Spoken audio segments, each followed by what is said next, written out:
right, everybody, welcome to NorCal Sports Network.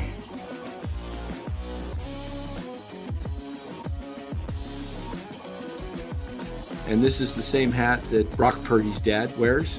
Chat loves it when Marty Lurie comes on. Anytime you lose a game this time of year, when you can't go backwards, it's a problem. All right, everybody, welcome on in NorCal Sports Network.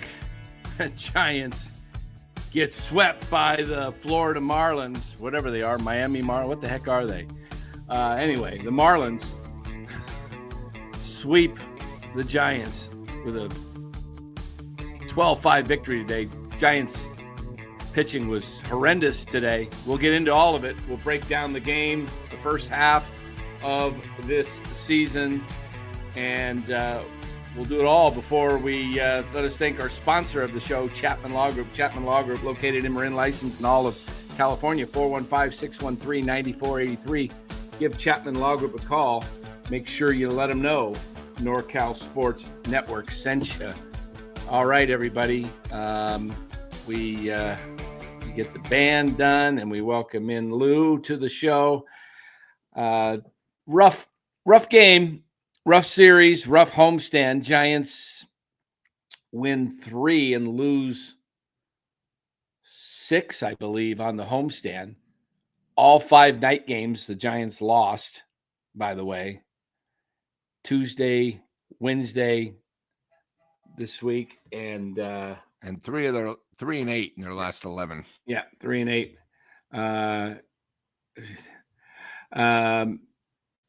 So anyway, it's a rough game, rough series. One of my concerns has been the young pitching of the Giants. Will it hold up? I think you're getting some answers. I think Birdsong looks like a guy that is not going to make it through the entire season. And it does look like, yep, that's right, 36 and 36 since the 8-1 start. Giants right now look like a 500 club the way they're playing. Yeah, Gabe Kapler revenge series. He's probably delighted his Marlins swept the Giants. Yeah, I'm sure it was pretty enjoyable for him. Robert Rothberg says he's not overly concerned. Of course not, Robert. You're never concerned. The Giants are talented enough to turn this around. They also have pride. Yeah, nobody else in the league has any pride, though, Robert. That's the that's why the Giants probably will win the World Series this year, because the Giants have pride and nobody else does. Is he saying that because it's Pride Month? I mean, no, come on. No, I don't think so. But guys, the Giants, I have real concerns with this team in the second half. Real concerns. They finished the half 44 and 37. That's an 88 win and 74 team. If they duplicate that, if they would have won today and duplicated it, it was a 90 win season. I'm not sure if they can duplicate it. There's some positives going forward, I see, with Devers and Schmidt. Adames looks like his bat might be waking up a little bit. There's some positives with those 3 guys. Chapman, we'll see when he comes back. That could be a positive to the club. And you add a little there. But I think you know what I think is going to do them in? I think it's this pitching's going to do them in. They don't have enough pitching, guys. And they don't hit very well. So they've got to keep the teams below 3 runs generally to win, because they need to score 4 runs mostly to win games, and they don't always score 4 runs, as we've seen. So my main concern going forward is this pitching staff. And I'm not sure the Giants have enough pitching to go the entire second half. You got to remember, guys, hitting's heating up. As the weather heats up across the country, the bats heat up, pitching gets tired. They've thrown up 100+ innings. Their arms are, they're wearing down. You remember, was it a year or two ago, Alex Cobb said he was tired at the All-Star break or something? He's like, tired? Look, guys, and he's a veteran that is used to this gig. What are these young pitchers and Justin Verlander going to do? Cole Dunstan says, trust me, Posey knows these concerns. Well, Cole, you've got to look at something. Yes, he went and made the Devers trade, but there's nothing left in the tank to go get really solid players unless you're going to conclude Eldridge in a deal, and I don't think they're doing anything like that. They can get some pitching, but it's going to be fifth starter type pitching, guys that one day they look like they're a 1 or a 2, and the other day they look like they don't belong in baseball. So we'll get into this a little more. Lou, give us first, give us your thoughts, and then we'll go to the game. We'll break it down. Give us your thoughts. Well, I sort of predicted this the other night. I think too many people in the chat and the Giants think they're just going to show up and just going to win, especially at home. I can't use the ballpark as an excuse since today there were 3 homers over 435 feet. Yep. So it was during the game, so the ballpark flies. You can't blame the bottom of the lineup today because they got 5 out of 12 hits. The Giants are so bad right now that they even screwed up hitting the opposing team. I don't know if you saw that, Dan, in the 7th when we had that. We can't even do that right. And I just think, and Dan has been predicting this, that we were going to have sort of a little downfall. I think the biggest problem with the Giants is we got a great hitter, as you guys saw today. He almost had 2 homers, possibly almost 3. The guy's hitting. But because we got him, that was going to change our hitting woes. We still have problems. Dan's been saying our youth, Roop last week got pounded. Today,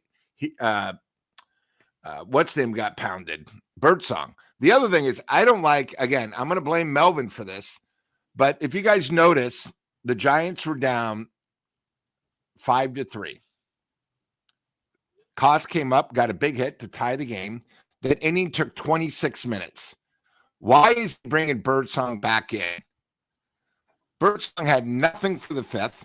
He got rocked, and before you knew it, the game was over. The other thing is we talk about how great the pitching's been. The bullpen, I keep thinking, has a few cracks, and I know it all depends on the score, but, Jelly now has been pounded 2 of the last 3 times. There's a reason why he started in the minors and not on the 40-man, not on the 26-man roster to begin the season. So, even though, we got big hits today, Adames seems to be doing it. We're not hitting as a team, and I think that's the biggest problem. We have 3 guys that'll show up, get 6 hits out of 9, and we only scored 3 runs. We need it where we can put crooked numbers on and be consistent, making solid contact. And unfortunately, right now, it's not happening.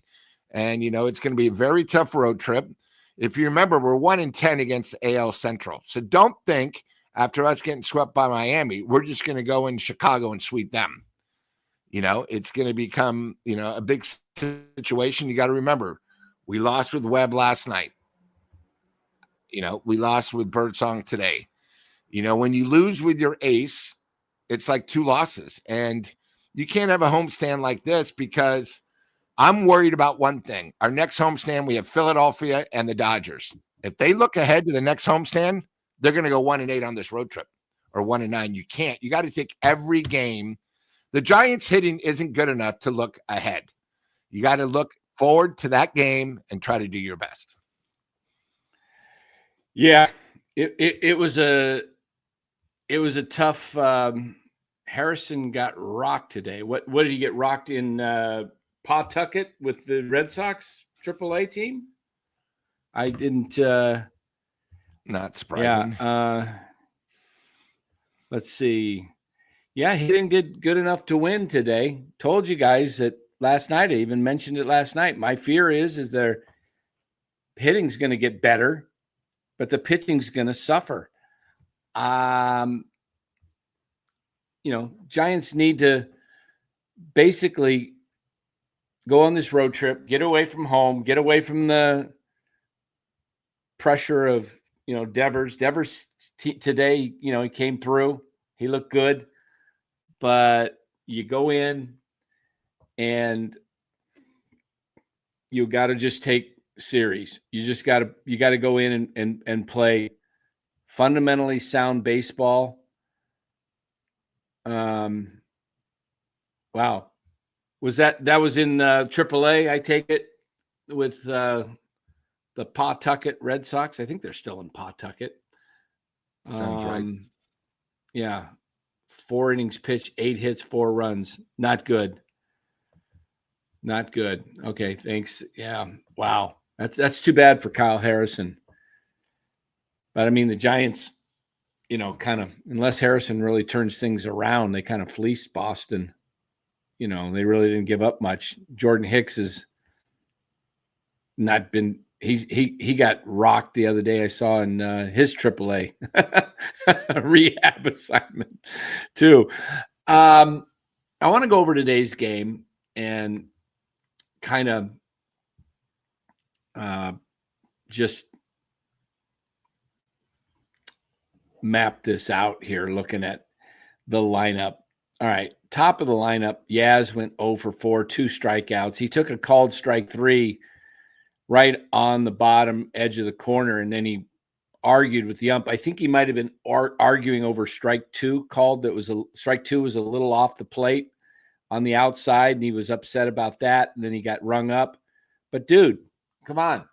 You're not good enough to take pitches that are in the zone and then argue. You're not Juan Soto, okay?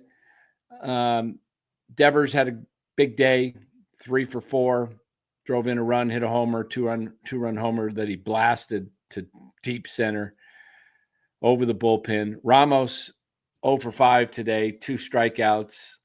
I think put the blame on Ramos and Flores. 0 for 10. No, I'm kidding, guys. That's what some of you guys say when one guy strikes out and has a bad day. You put the whole blame on him, and it's usually somebody like Casey. Look, Ramos is going to have 0 for 5 days. That happens. Okay. The guy that I'm concerned about, and I don't really care for having him in the lineup daily, is Wilmer Flores. I just don't think he's an everyday player. And he got off to an amazing, great start in the month of April, carried it into May a little bit. But look, this guy is, just look at his career. I think Wilmer Flores is a really good player to have on the team. He can give you some great pinch hitting. He could give you some occasional first base, some occasional DH. But I don't think he should be out there in the lineup that much. He's slow as can be on the base pass. That's just me. I think he's just a guy that is much better to be on the bench. Doesn't cost that much. He's what teams look for. World Series type teams have a guy like that on the bench. Okay. Oh, here comes your big pinch hitter. That's what Wilmer Flores is at this point in his career. But the Giants act like he's their star next to Devers. We got to have Wilmer Flores out there. Okay. Flores is just, yeah. And yeah, Mitchell and Ness, Yaz too. I'm tired of it. You know what? Yaz gets hot and he plays well and he has some good games, but Yaz is Yaz and he's 247 and he's going to drop back into the 230s again. Mark my word.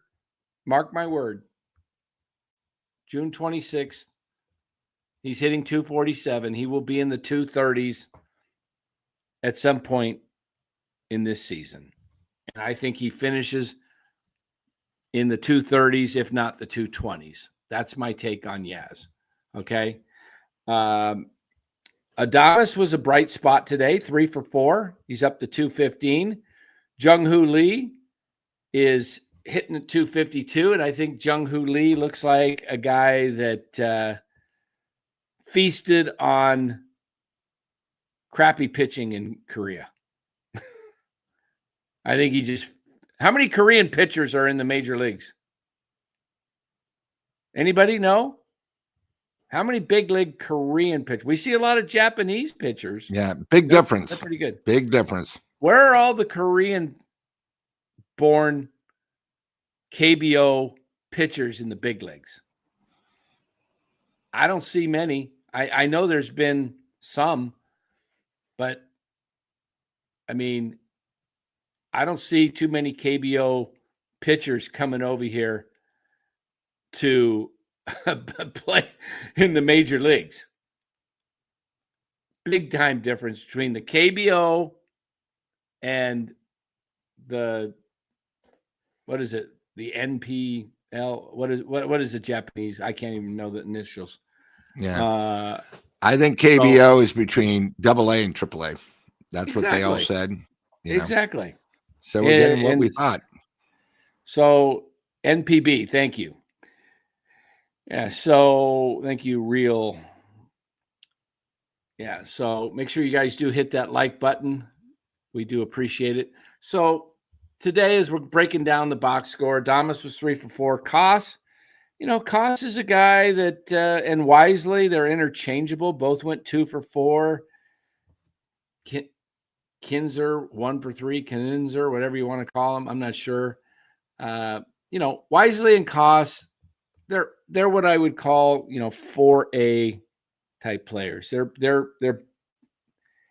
kind of they're not everyday players. They're guys that you're filling in with, and so the positives going forward at the halfway point, I would say, is look for Adames to bounce back, have a better second half.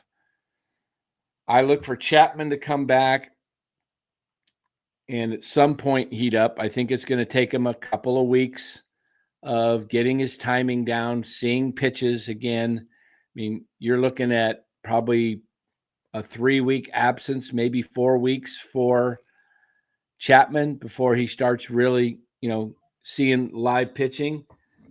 So I think it takes a little while. Chapman will get going maybe, late July, early August is when I see Chapman get going. If Schmidt can stay hot, Adames heats up, Devers, that's 4 guys.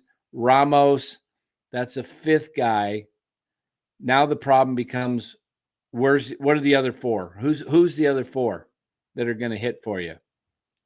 Who are those 4 guys? You got Bailey as one of them, so that's an auto out for the most part. You've got Lee, who's very inconsistent. He's going to get his hits. He's going to have to figure a way to, figure out what he was doing in April, right? And, the problem is they adjusted, the pitchers. Lee's got to figure out a way to adjust.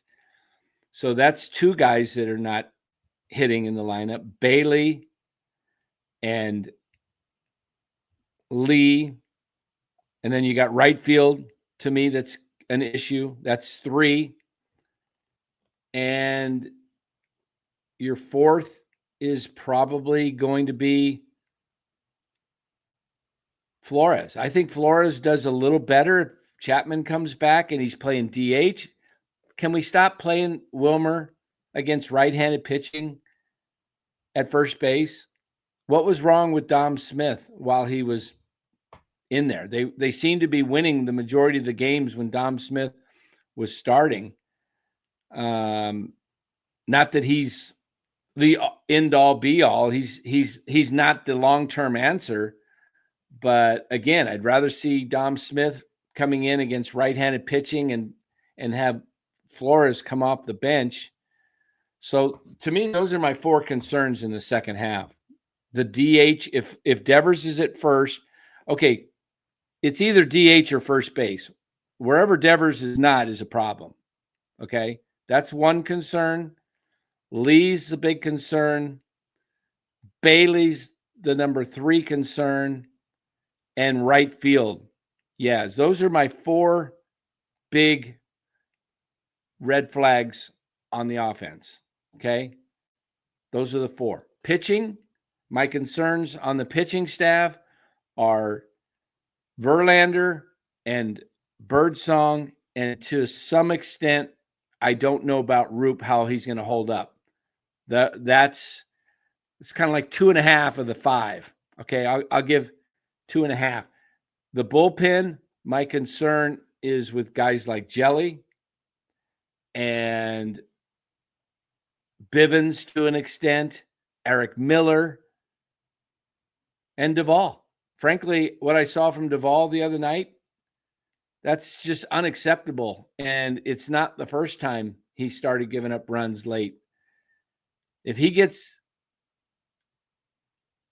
not happy with his fastball or cutter or whatever you want to call it, he gets so slider happy that he throws nothing but sliders. And, big leaguers just wait on that. They'll take the fastball knowing it's a show pitch because he has no command of it. And then they'll just sit and wait on that slider. And you can't do that to big leaguers. If they know that you're not confident throwing one pitch and they're going to wait on that one pitch, oh gosh, they'll feast on you.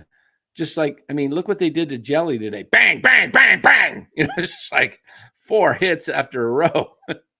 So those are my concerns with the second half. I feel less concerned with the infield, second, short, and third when Chapman's back, and I'm comfortable with Ramos. 2 spots in the outfield, the DH, and catcher. Those are the 4 that, when I say DH, I'm not talking about Devers. I'm talking really mainly Encarnacion, who's probably going to be DFA'd. Yeah, I understand what you're saying. Yeah, I just think they got the same issue.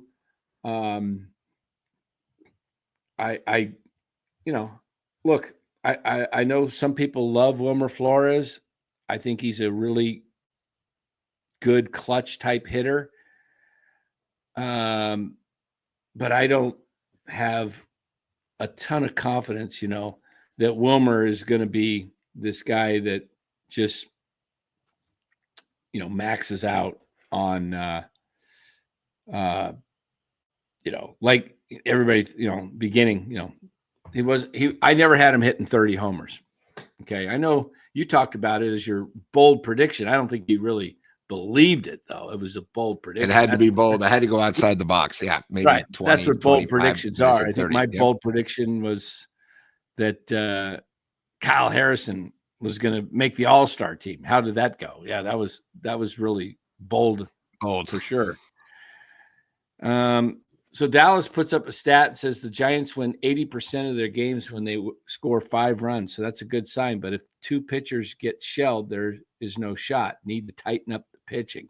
Yeah, the pitching I'm concerned about the pitching because it's been so good in the first half. But remember, this is a marathon, not a sprint. And I've seen it the last 2-3 seasons where the bullpen has got tired. And I'm not real confident in the starting rotation, guys. I'm just not. I look at, fantasy baseball. I play in 2 leagues. Logan Webb and Robbie Ray are drafted. They're on guys' teams. Justin Verlander is not on anybody's teams unless they're just a diehard Giants fan. Birdsong is on very few teams, and Roop is on very few teams. These are not pitchers that are highly sought after for points in your fantasy team. Okay? Neither is Yaz. Neither is Jung-Hoo Lee. Ramos is kind of a mid player in fantasy. The Giants, Matt Chapman does not start in most teams, most fantasy teams, even when he's healthy. Adames is on some teams. Nobody else, Devers, that's it. Patrick Bailey is on nobody's fantasy team because it's offense. Defense doesn't count. That's why, Chapman is not as well played in a lot of fantasy teams. I have him on one team, but he sits on my bench because I have Manny Machado in front of him. So whose offense am I going after? I'm going after Manny Machado. So,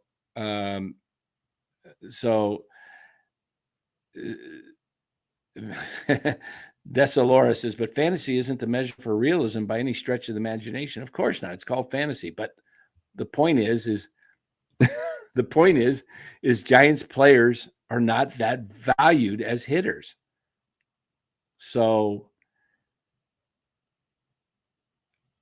they're going to have to do something.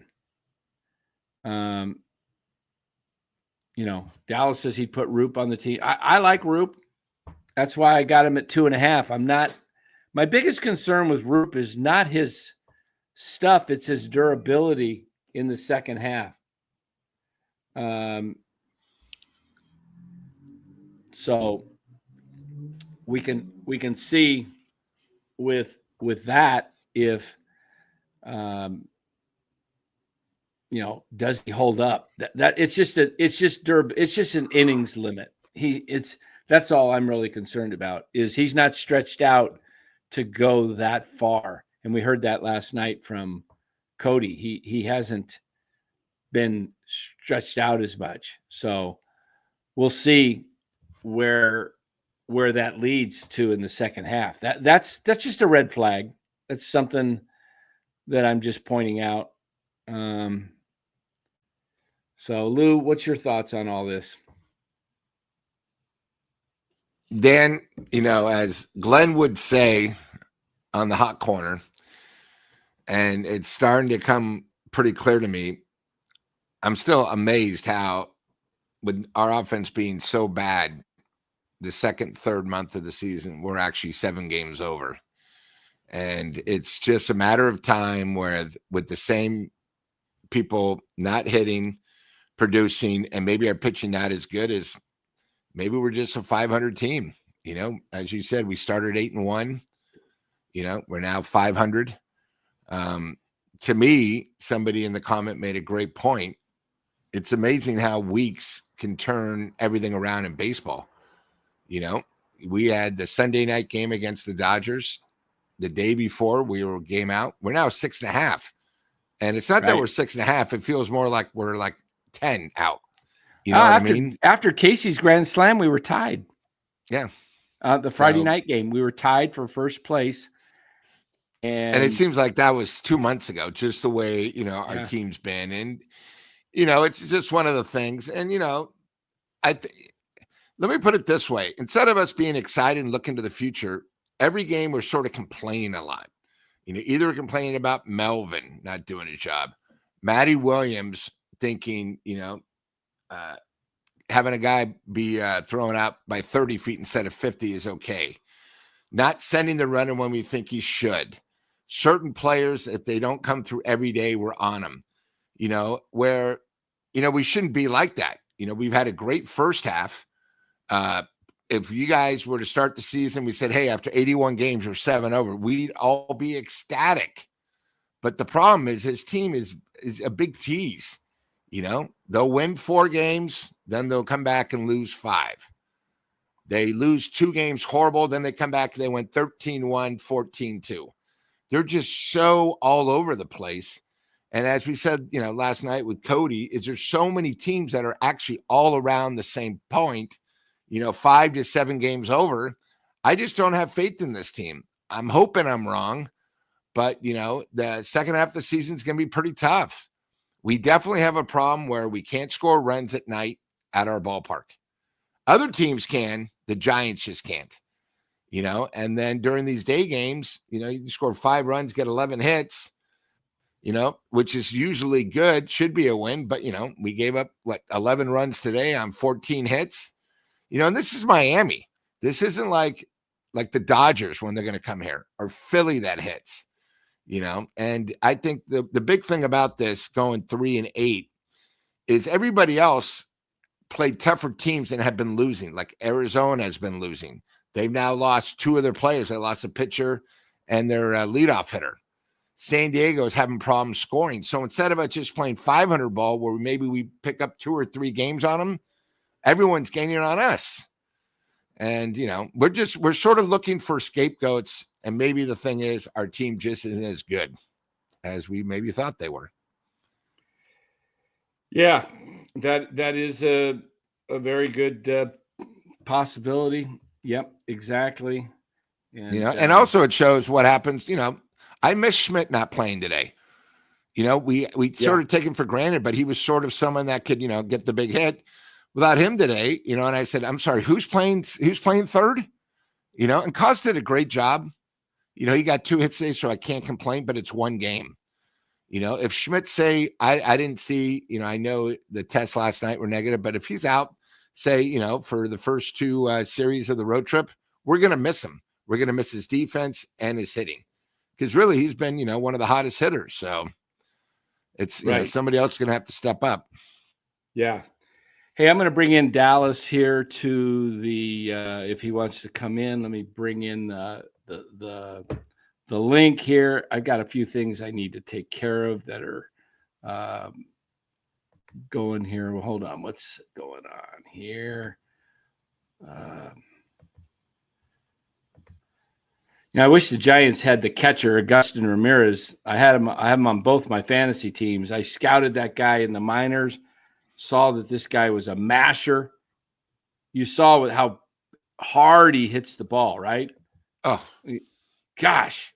Why do the Giants not find guys like this? This guy mashes the ball, absolutely destroys it.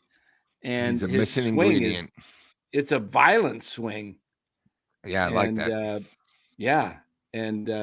So anybody wants to jump in here, I just put the link in there.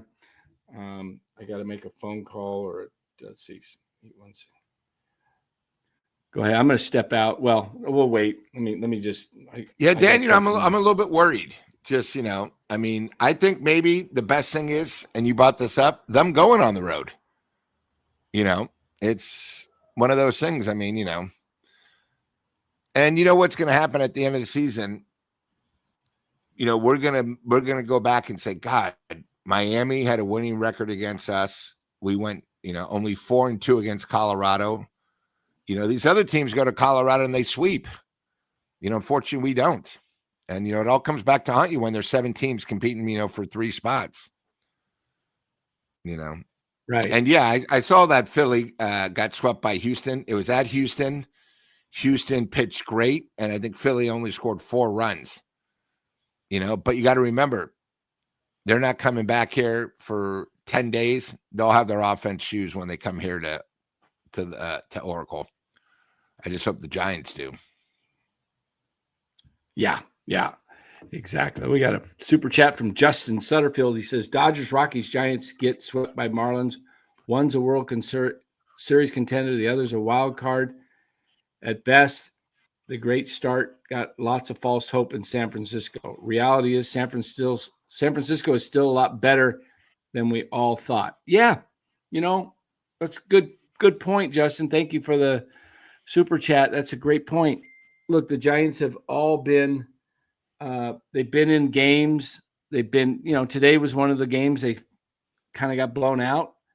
But they've been in the games. They've been enjoyable to watch. 81 games. I think you can count on one hand maybe that where they were not in the game. And they are a better team than we thought. I kind of had them pegged at 86 wins. They're on pace for 88 right now. I feel like I'm right in there. I do think it's probably going to be somewhere in the 80s, whether it's 81, 82, or 88 or 89. I don't see them falling into the 70s. I suppose it's possible they could. I think they're got enough to get into the 80s and to get into the 90s. I'd say wow. How's this for thinking? What are the better odds? Do they have a better chance of getting into the 90s or the 70s? That's food for thought. Because they just need to play like 3 games. Like go 11 games over 500 in the second half. They went 8 over. If they go 11 over, they will win 40. What would that be? Instead of 44 and 37, they'd win 47 games, something like that. They got a shot. I mean, like I say, this is tough. Yeah, they'd have This to be is tough 35 and 42 to be 70 Yeah. wins. Yeah, we welcome in Dallas to the show. Welcome on in, Dallas. Hey, how's it going? Good. We're this is a tough part of this. I mean, thankfully you still got the trade deadline ahead of you, and you got 81 games to go, so they're right there. Other teams, as we talked about last night, have issues too. So, we could look at the Giants and say, oh my gosh, the sky's falling. Take a look at the major league standings and see some teams like the Phillies this week. They scored in 3-game series against the Astros. Let me pull it up here. The Phillies, I think they got 3 runs. Yeah. I think they got 3 runs. They got shut out. They got 1 run and maybe 2 runs. I think that's what it was. So the Phillies, one of the top teams in the National League and all of baseball, they're struggling. The Mets just had lost 9 out of 10. They've won 2 in a row against Atlanta. Teams go through slumps in baseball. I told you guys a month ago that they're going to lose 7 out of 10, 8 out of 10. The Giants will do that. It's coming. And here it is. They went 3-8. They went 3-8. Okay. So you're pretty close. Yeah. So it's going to happen, and they'll go turn it around, and they'll win 7 out of 10 soon. Yeah, and ironically, it's right after they signed their big bat. Yeah. So I'm gonna, like you said, there's always going to be ups and downs. There's going to be slumps. There's going to be just bad stretchy games, and that's what they've hit right here. But like we said all along, they started 8-1. And now they've been 500 since then, 34 and 34. So the question is, are they going to be 500 the rest of the way? And is adding Devers going to tip that balance and tip it a few more games in their favor? They've made it all this way with Willy Adames hitting 200.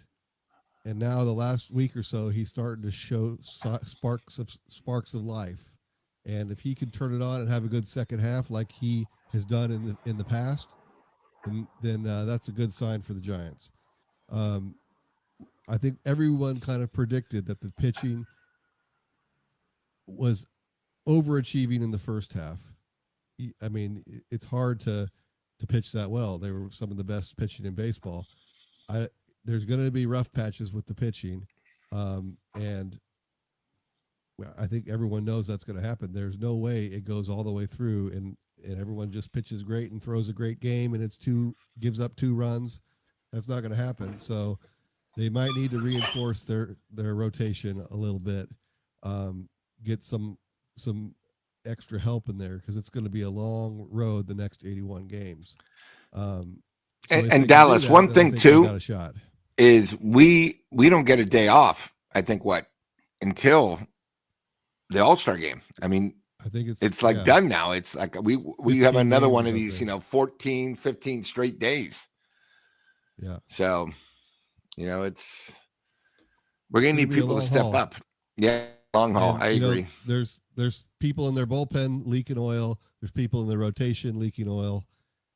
I don't know. We might see Wisenhunt here soon to come in and try and either eat up some innings as a long relief type guy, or make a start or two and see what he's got and how things play. Because I don't know, Birdsong, his next start is going to be interesting because he really didn't have it tonight. and he was off. And Yeah, it sometimes doesn't it young seem. pitchers bounce back, and next time up they're good again. That happens. Yeah. But I agree. And, Dallas, Verlander couldn't get the fastball. The strikeout pitch wasn't the fastball. So he went to a curve that he couldn't get over. So the batters just sort of sat, waited. Today, Roop the other day when he got rocked, he couldn't get the curveball over. So these guys are just sitting dead red, and he got rocked. Today Birdsong, the same thing, and it's weird. These guys, they're trying their best, but when your number one pitching, when your number one pitch is working, they don't really have anything else to bail them out. And these are professional hitters that see, okay, he can't get the curveball over. I'm going to sit dead red. right. Or their fastball has no movement. I'm just going to wait, go the opposite way. Because, if you saw today, it happened too with Miami's. These home runs, they were like literally swung on one leg. All these pitches were Two home runs. Were Titanic tanks. They were the farthest hit in the ballpark this season. Yeah. Back-to-back home runs were the farthest home run hit in the ballpark. So those were just some massive bombs that they set off there. Yeah. Yeah. One of the things I veteran pitchers, they can get people out when they don't have their best pitch. Exactly. They come up with different ways. Verlander, his is a little different situation because you would think he would have that ability, but he's having several of his pitches aren't getting the swings and misses. So he's getting long counts, and he's not able to get that killer third strike pitch, even though he struck out 5, which was actually better than I thought he would do. But there's some guys that are going 8 or 9 pitches where they can just keep fouling things off, and then he ends up getting into trouble. So Verlander, hopefully he can adjust and start going a little bit deeper into games. But with the young guys, it's just going to be growing pains for them.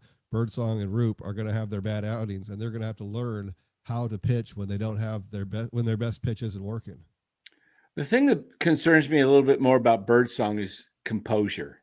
He looks like when things aren't going well, he loses it. Oh, and by the way, I thought it was pretty stupid of the Giants, and I'm assuming it was Melvin, that with 2 outs, they went after Otto Lopez.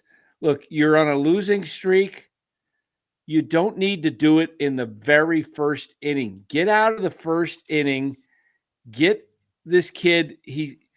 I bet he was given the hit, what he was told pregame.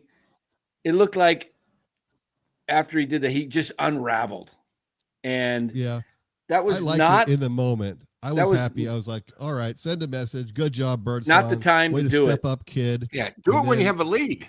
Yeah, do it when you have a lead. Why are you're in a losing streak and you put a guy on and then another guy gets on, boom, 3-run. Was it a 3-run homer or a 2-run homer for Stowers? Can't remember. I'll have to look at the box score of that. It was a 3 runs in the first inning, and I believe it was a 3-run. Yep, 2 on, 2 out. So it totally. He's a young pitcher.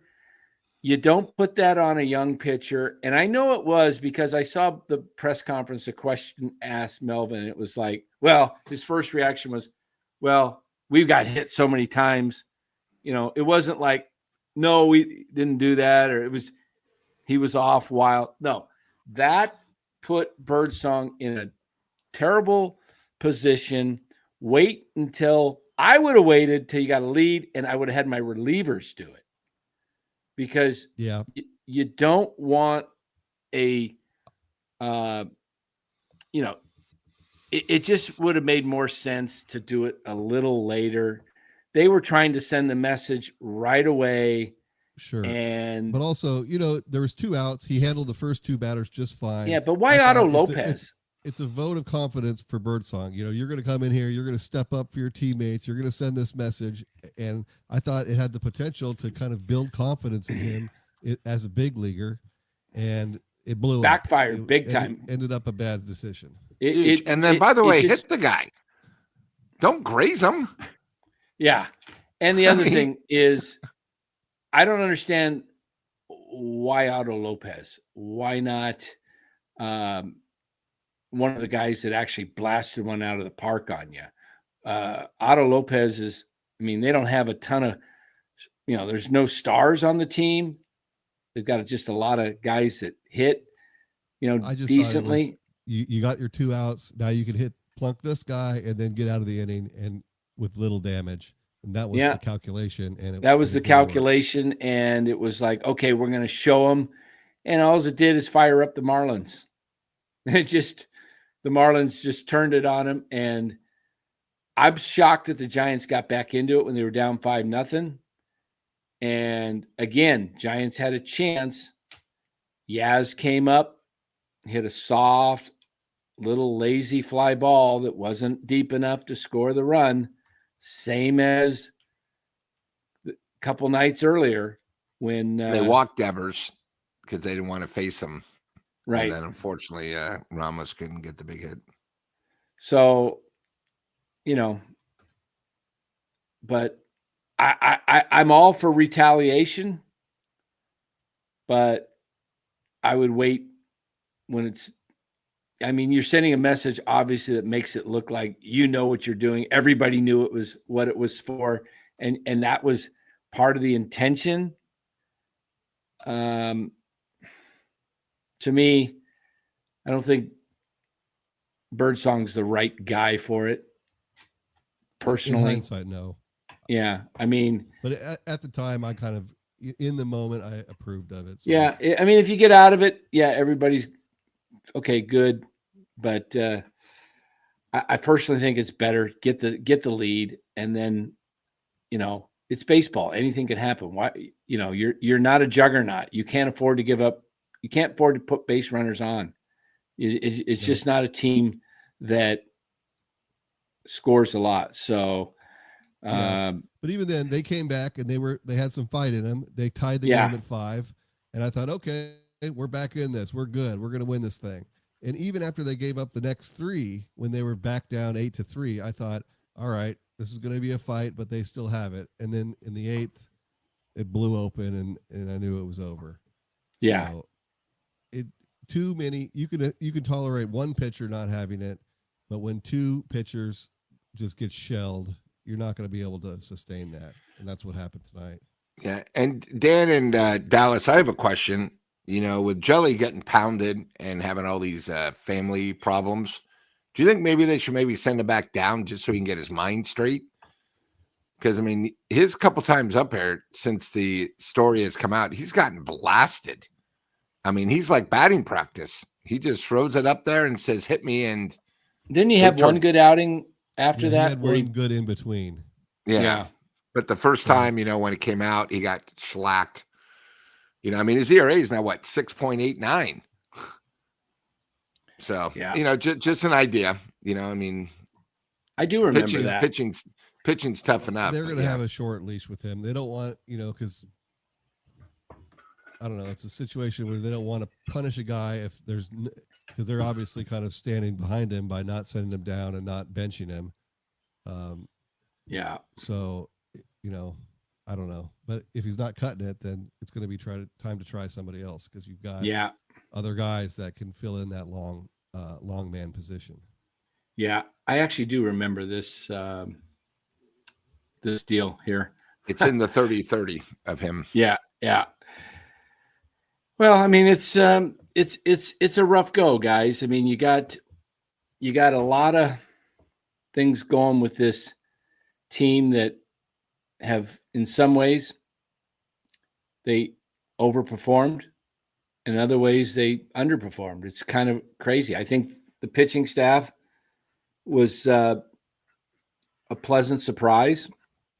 You got great bullpen. They led the major leagues in ERA bullpen by a long shot.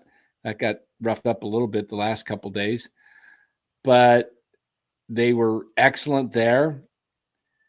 Starting pitching has been really good. It's kept them in all these games.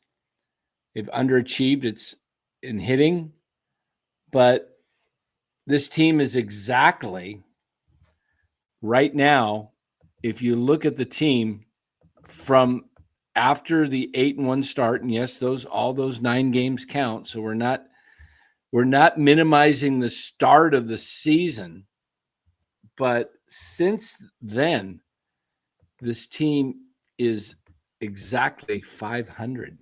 Okay. They are 36-36 in their last 72. They played 81 games. For all intents and purposes, this has been, after the first week of the season, this has been a 500 team that goes up, comes down, goes up, comes down, up, down. It's not a team that gets, gains a game over 500 each week. And you're progressively move up each week. In 4 weeks, you're 4 over 500. In 8 weeks, you're 8. Some teams do it differently, like the Dodgers. I mean, the Dodgers, I told you, we're going to run away with this division, and I am very confident that look at the Dodgers lineup, guys. The Dodgers send out Ohtani, Betts, Freeman, Smith. That's 4 guys. Muncy, who's having a stellar comeback year because he found out he had astigmatism, and now he's got that corrected. That's 5 guys. Teoscar Hernandez, 6. Andy Pa has 7. 7 guys. And then you got Tommy Edman, 8. The weakest link on the team has been Conforto. Okay. He might get it going. He's got pressure on him, according to Dave Roberts. He's going to have to pick it up soon, or they're going to do something different. But they have 8 guys that are like, I'm trying to think.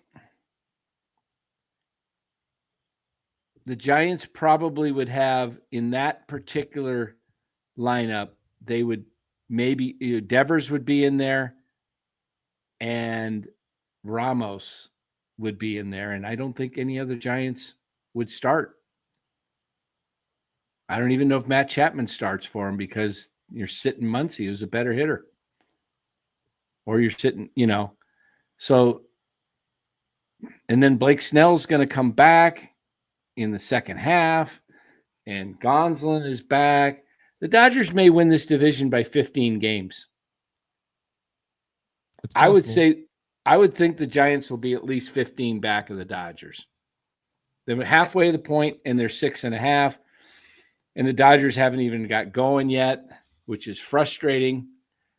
And Dan in Dallas, what upsets me about this recent homestand is Cleveland was 2 games over 500 when it started. Boston was 2 games over 500, and the Marlins were 15 under. There's no reason why you can't be 5-4. This was a real bad homestand when you really think about it. And competition.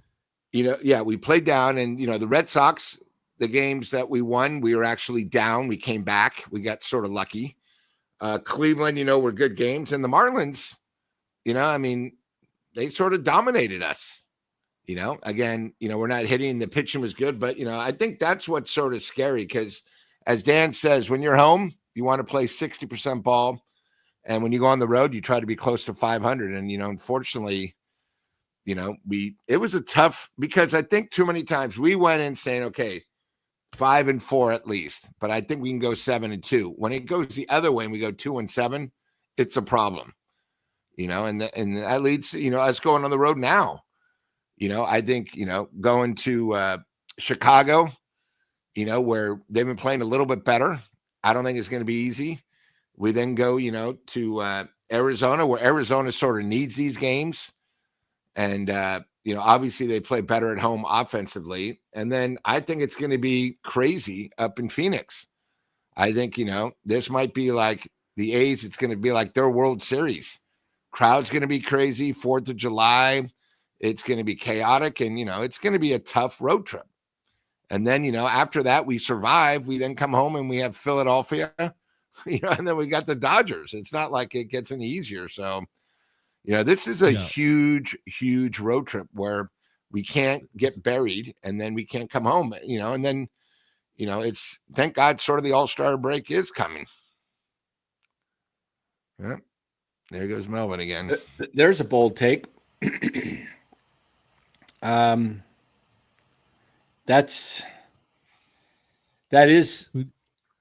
would make, I agree in some ways it would wake it up.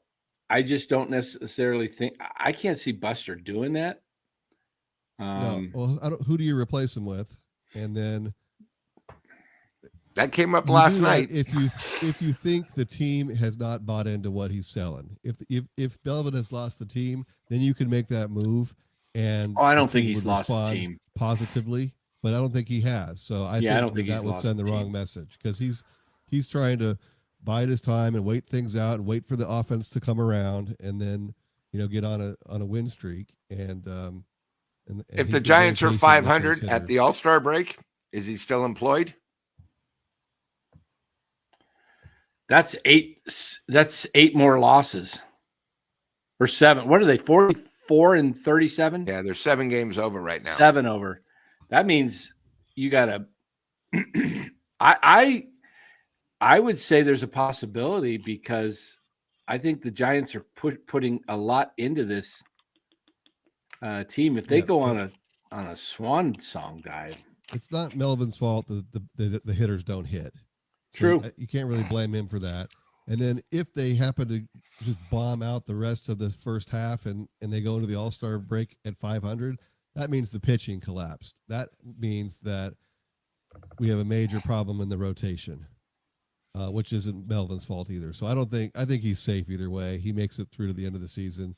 That would be kind of a rash move for Posey, who's very calm and collected and tries to. I couldn't see it. It's hard for me to see him doing anything like that. Yeah. Okay. I think they would have to be at the trade deadline. I think they'd have to be something like, 5, 6, 7, 8 under, where they just had a complete. They would have to lose out for that. Where they're just, everything's falling apart. I could, see something. I think there's too much fight in the team for that to even happen. I think they're going to scrape out some wins. They're going to win. Yeah, they're going to scrape out some wins. They're going to scrape out. The sweep was embarrassing. I think we're going to see a response from the team going on the road. Well, you got a pretty doggone good road trip to turn things around. You've got Chicago, who's like 30 games under 500. Okay, they're just the White Sox. They're bad. They're a 100+ loss team. Okay. And then you got Arizona, who's dealing with a lot of injuries, and their pitching's horrible. And the Giants usually hit pretty well in Arizona, and they usually do pretty well there. So you have a chance to go in there.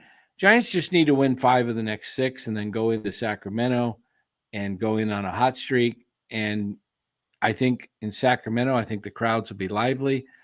I'm not so sure there'll be a majority of A's fans at San Francisco. I think it's going to be a predominantly San Francisco crowd in Sacramento. Yes.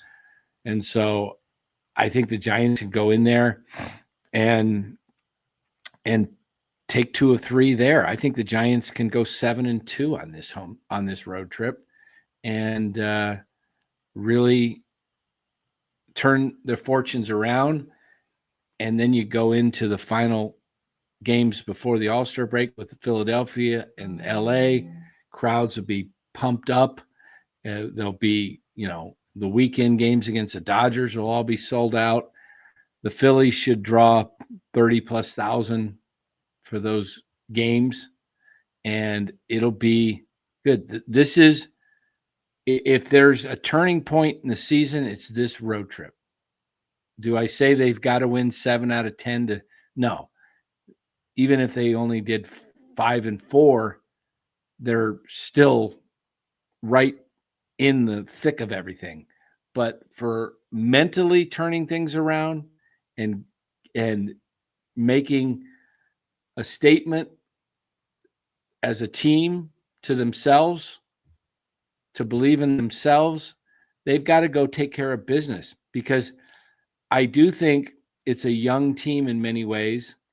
They've got some veterans, you've got guys like Verlander there and Webb and Smith and Ray and Flores and Adames and Chapman. I mean, they've got veterans on this team. But if this road trip is a 3-6 road trip, I think it could derail them, because they'll be going in facing Philadelphia and LA, not feeling really good about themselves. 3-6 would be a disaster. Yeah. I don't see that happening. I mean, I didn't see them losing 3 to the Marlins either, so it could happen. But I think this is a wake-up call, and they need to turn it around. And I do like what I'm seeing with the bats the last couple of games. I think Adames is getting ready to break out. I really do. Yeah, I do see Adames, starting he is a second half player predominantly. He's been that. I mean, Adames 215 now. Yeah, again, remember I said if he gets up into the 230 range and he can, ideally what you want to see is Adames get up to that 235, 240 range and then not have it dip down,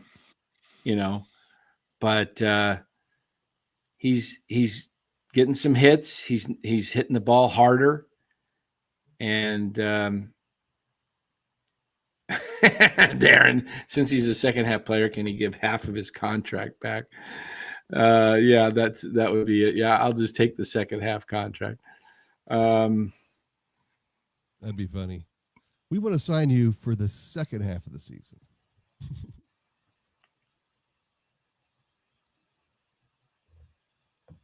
You're actually making my point almost, Tim. Here you said, learn how many ex-KBO pitchers have found their game in the KBO and made their way back to MLB before you assume and make comments on KBO. Merrill Kelly of the Diamondbacks is one, I know. Well, Merrill Kelly went and got his confidence built up because he was facing inferior hitters in the KBO. And so he came back, he got his stuff, and, but I'm asking you, how many Korean pitchers are in the major leagues having success? Very few that I don't even know of. I know there's been Korean pitchers. There's been some hitters, none really that have stood out. I mean, you got Choi from Tampa Bay as a hitter, but none of these guys were, like perennial all-stars. There's a couple of them that had a year here that were pretty good. Hassan Kim has done pretty decently as a hitter, but name me some pitchers. Korean, okay, Ryu with the Dodgers. There's one. Where's he now?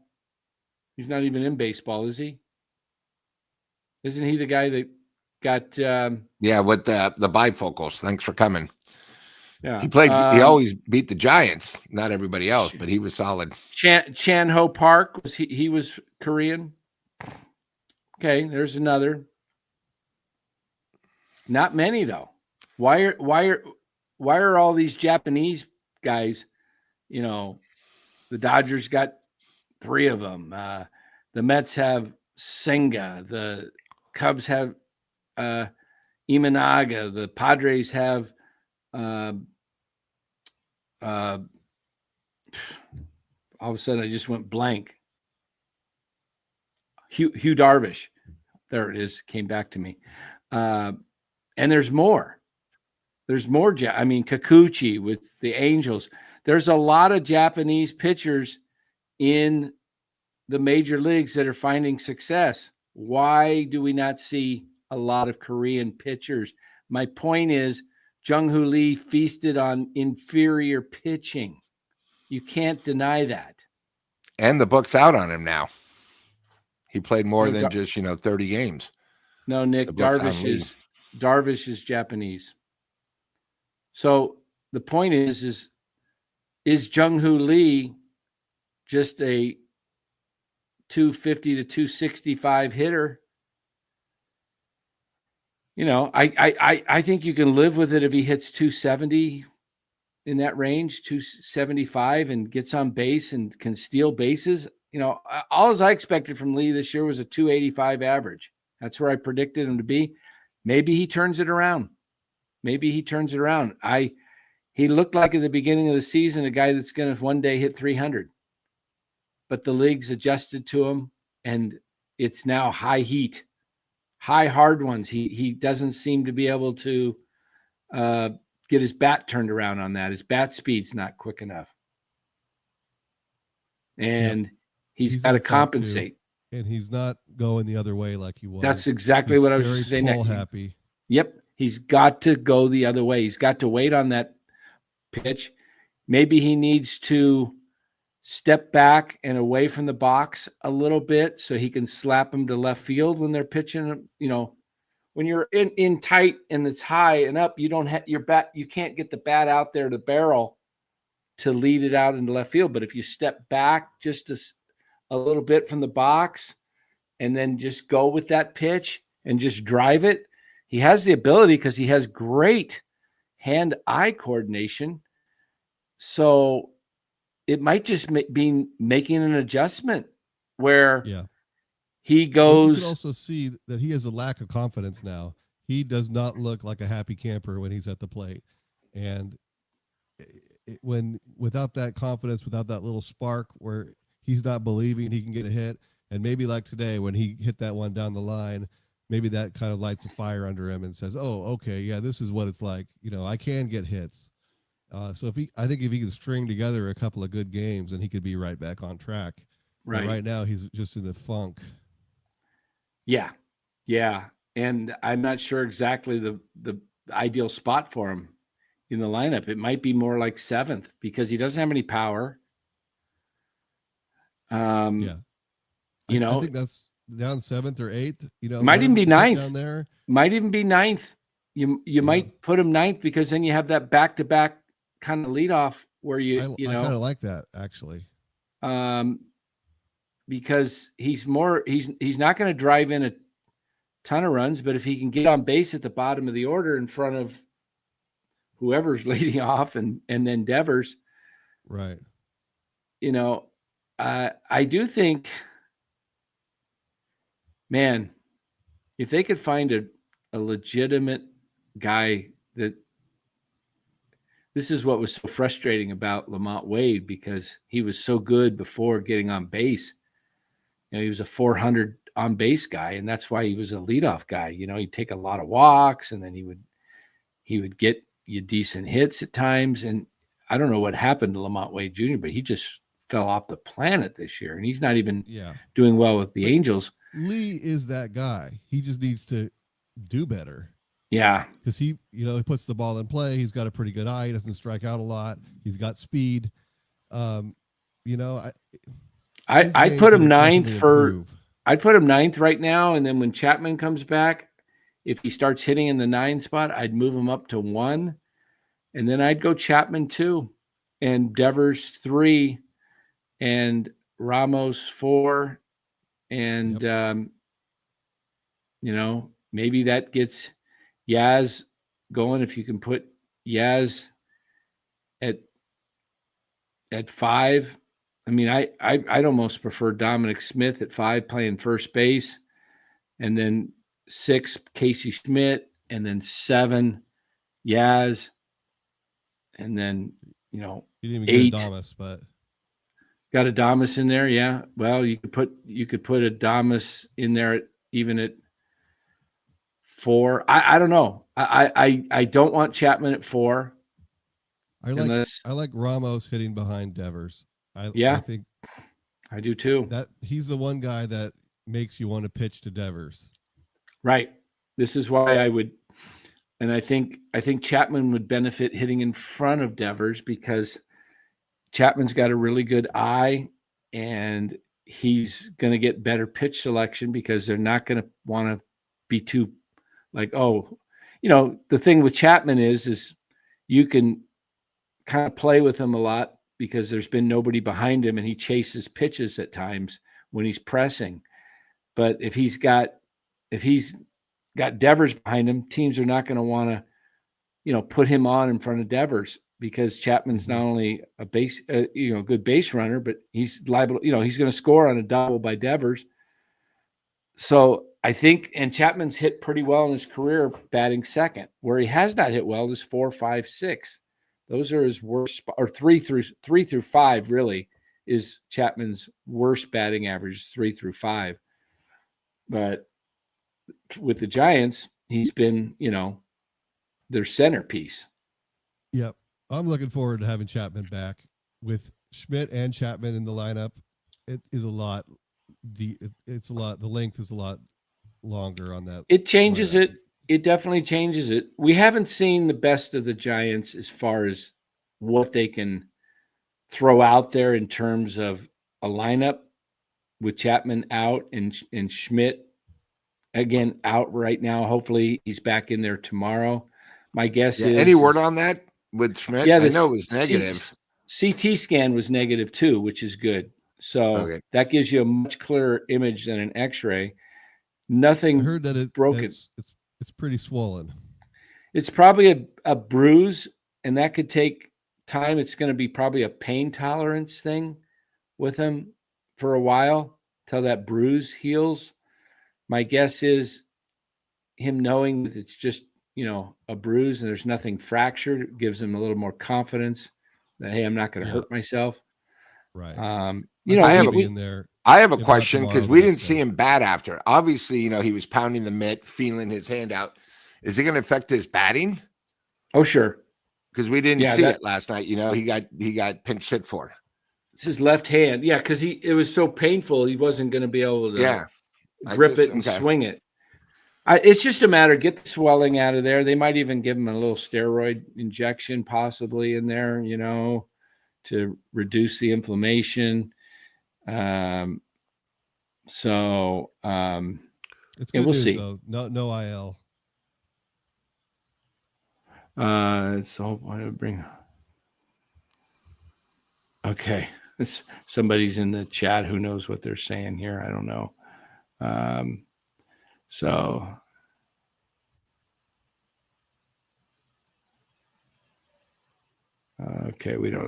We got somebody being a little nutty here. All right, whatever.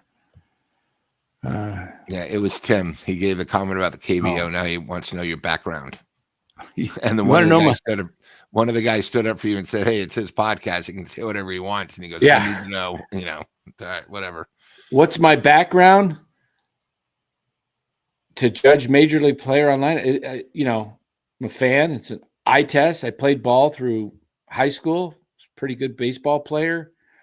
I'm the guy that said Elliot Ramos before the Giants in 23. I was calling for him to play him. I'm on record saying that Elliot Ramos was a guy that, in my opinion, had all the tools to be playing every day, and I was calling it out constantly why the Giants don't play him. I was also the same guy that said Casey Schmidt is a guy that can hit, and he's going to prove he can hit if they give him every day at bats, and he's a great third baseman, and I got a lot of flack for that.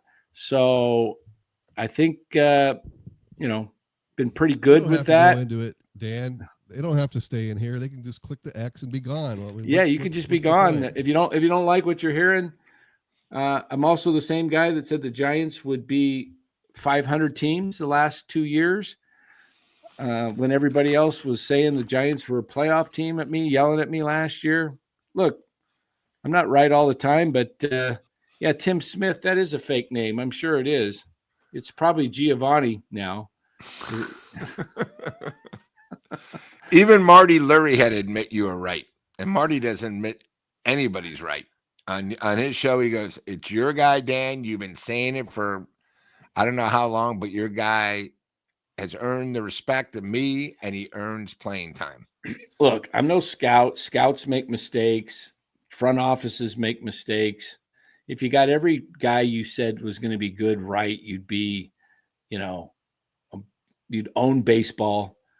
And there's guys that professionals can't do it.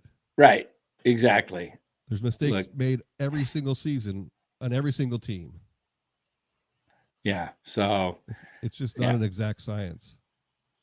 yeah. He's just a troll. We'll let him go. Next comment from Tim Smith. And okay, you're a guy with no background that made a few bucks from Chapman Law Group. I get it.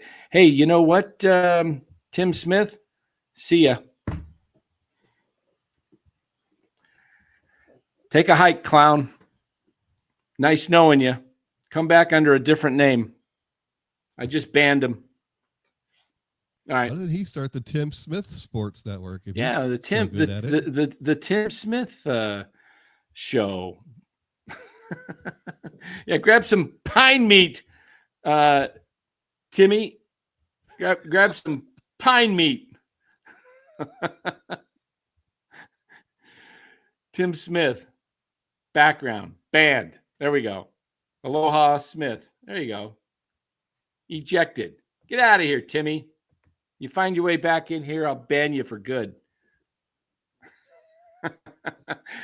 So, thanks for giving us a little fun, Timmy. So, yeah, I was looking at this. I've had Agustin Ramirez on both my fantasy teams, and I saw him when he was in the minors, and I was reading about him. I said, man, this guy's a hitter.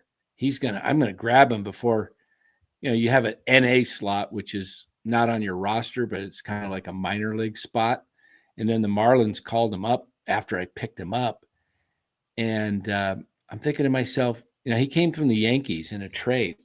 Why do we not find guys like that? I mean, look at the Marlins bats. These guys aren't a good team, but they have guys that are, go to the opposite way, hit the ball hard. I want to see the Giants develop a guy like, Ramirez. He may not even, who knows how long he lasts. A lot of these guys are just flash in the pans. They figure him out, and then but he looks like a guy that really has a powerful swing. And I don't see anybody in the system that's close. Maybe Eldridge, but beyond that,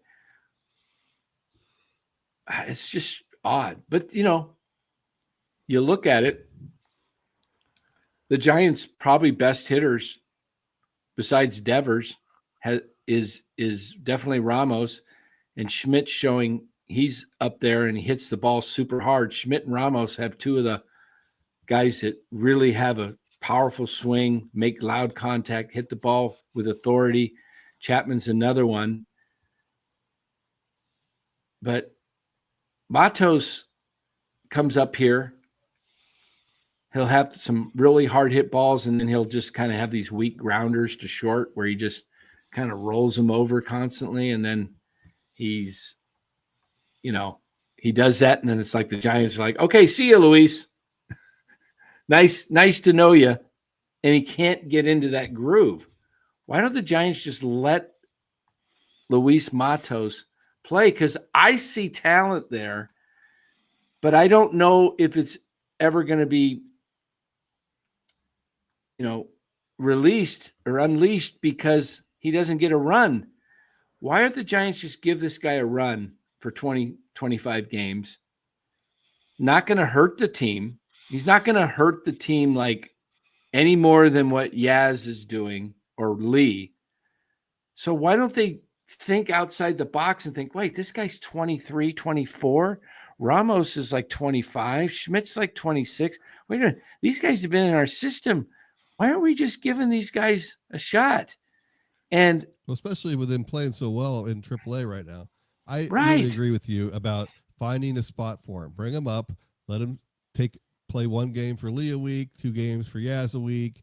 Give Ramos 1 day off, and just keep people fresh and keep him in the lineup so that he can, get some big league playing time. See what he can do, but have him play every single day. Exactly. Look, there's 2 things that can come out of this with Matos.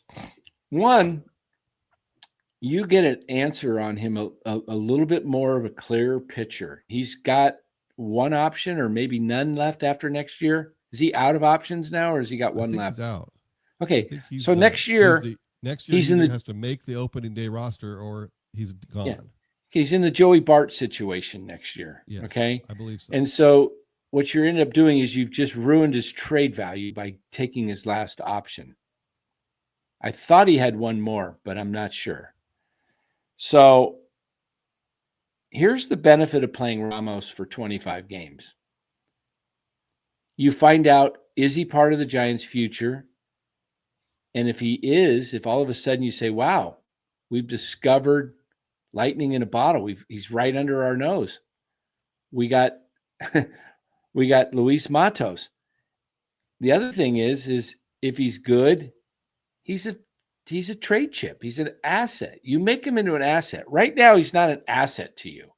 He's not an asset because you've devalued his, him as a trade chip.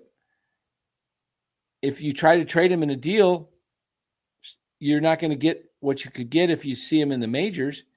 So I just like to see the Giants. And the biggest thing is there's no huge fall off with Matos. It's not like you're going from Matt Chapman to Christian Koss. Okay. It's not a huge fall off. You're going from Mike Yastrzemski to Luis Matos. And I think Matos is a better hitter. Plain and simple. He is. He's hit. Look, he's 23 years old. He's hitting the majors. He hit 250 something his first year as a rookie. He can learn the league. Hold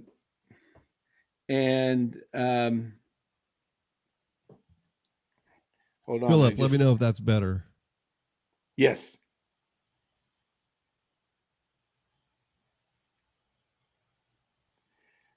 Yeah, the only reason we haven't seen more of Matos is because Yaz has played better than expected this year. So he's going to have to find an opportunity. Yeah, so exactly. It's frustrating because Yaz has done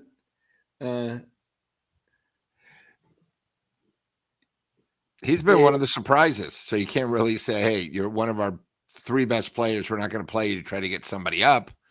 He's earned the time this year. Yeah. The other thing with Yaz, this is my issue with Yaz. I don't dislike Yaz. He seems like a good guy, playing better baseball this year. I'm not one of those guys that says, based on every at bat, he's up here, he's down here, he's up here, he's down. I don't do that. I make a judgment over a course of time. And I've seen enough of Yaz over the last 7 years to see him as a guy that is going to eventually come back down to where he's been for the last several years. He's been in somewhat of a hot streak of late in the last couple weeks. I like him as a fourth outfielder, just like NorCal Sports Talk says live. He's a great right fielder. He's a good piece to have. You lengthen your bench. Imagine if you had a bench of Wilmer Flores and Yaz. Now you've got a good right-handed hitter and a good left-handed hitter to face a righty in the situation with some pop that can give you a long ball that can actually win a game for you.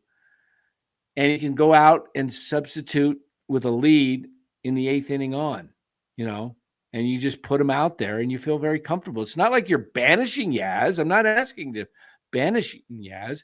I'm saying play Luis Matos in those 3 at-bats that he gets before the late inning game where you might put Yaz in late. Is Luis Matos going to be that much worse is he going to be worse than Yaz? I don't think so.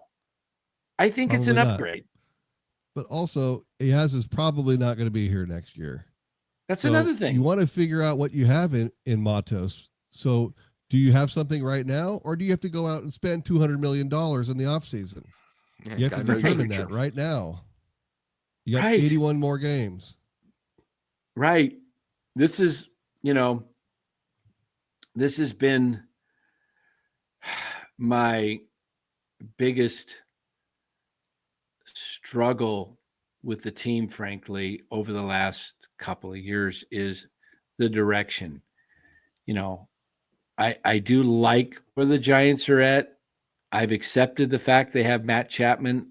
I personally, if I was running the team, probably would have said, you know what, before we sign Matt Chapman, why don't we give Casey a full run in the 23 season? And then, they, and with the Giants, and then last year, of course, Casey was coming along and they could have played him at second base and really seen what he had and got him even more up to speed. But And that I could have kind of, happened, but Fitzgerald was very good last year. yeah, So I don't know what they can do. I mean, look, Chapman's going to be here for 5 more years. You probably got, my guess is you got the rest of this year and you probably got 2 more years after that, age 33 and 34, where he could be pretty productive. I think the last 3 years, would it be 2 years? Let's see. This year's year, it's a 6-year deal. That's right. Yeah. So the last 3 years of the deal might be pretty iffy. You might be Evan Longoria 2.0, where you're going, we got a good defensive player, but his bat's declining even more than, we'll see. But I know how Buster seems to look at this. To me, he looks at this like, I don't think Buster has this like, oh, this is a 3-4 year plan. I think he's looking at it like we won it in 2010, 12. I mean, 10, they had that best ERA in baseball, and they had a very bad hitting team. It was similar in a lot of ways to this a lot team. like this team. Yeah. So now the game has changed a little bit. I will say that. If you look at the game where it is the last 5 years, it's not the best pitching that's winning the championship. It's a good pitching staff, not an elite pitching, but it's power and athleticism and speed and sound defense. I mean, you can't win it with awful pitching. You have to have good pitching. But the Giants won it with the game was different, and they won it with dominant pitching. They had a plan. They had great starters. They got into that bullpen, the core 4. And, then you had Petite in there to mix it in. And they just had all the tools of, the Giants can have success with this starting rotation if it continues to hold up and the bullpen holds up, because the bullpen has been, you get to Rogers. I mean, you get to combination of Walker, Rogers, Rodriguez, Duvall, those 4 guys, and occasionally if Miller's on, Jelly, to me, right. But you if can, the offense can get a little bit better to get those guys a couple runs of support, because up until this point they have had to be perfect. If they're perfect, they win. If they give up a couple runs, probably lose. So the offense needs to do a little bit better to give that bullpen a little bit of breathing room. Otherwise, it's not really sustainable to have to be perfect every single night. right. Giants have to figure a way to put up 4 to 5 runs a game. 4, as you mentioned, they get 5 runs, they win 80% of their games. I would imagine if they get 4 runs, they're winning 60% of their games, is my guess. And that's pretty good ball. That's 97 wins pace. I don't know where you find that actual 30-14. Oh, that's 60. That's like close to 700. 30-14. That's 680. 68%. with 4 runs or more. Yeah, 68%. So that's the key. Where are they at with 3 runs? They got to be under 500. With 3 runs or more, they're 41-18. What? Now, under 3, you mean? No, saying 3 with runs 3 or more. 3 or more. Okay, 3 runs or more. Okay. Wow. So they've been elite there. What about 2 runs Now, or if less? they score 3 runs or less, they're 4 Yeah, that's what I 20, meant. 3 or less. 14, 3 and less, they're 14-23. There we go. Okay, 3 or less. That was what I was looking at. If they score 2 runs or less, they're 3-19. 2 doesn't cut it. Now name that number again. 3 or less. If they score 3 runs or less, they're 14-23. Okay, so that's 37 games. And they have lost 23. They've lost 37. So 23 of the 37 losses, they've scored 3 runs or less. Yes. Wow. Now give me a team like the Dodgers when they're 3 or less. I bet you now Giants have played 37 games with 3 or less. I bet you the Dodgers are 20 games or less. They're 8-22. What are they? 8-22 with 3 or less. So they've had 30 games. They've only scored 3 runs or less. Yeah. Wow. That's pretty amazing. So, I mean, that's kind of a number in baseball that's well known. You get 3 runs or less, you're losing the majority of your games.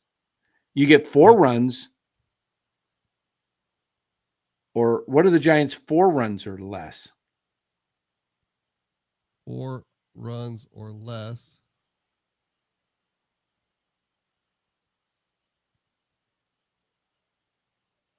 They're 20-30 when scoring 4 or less.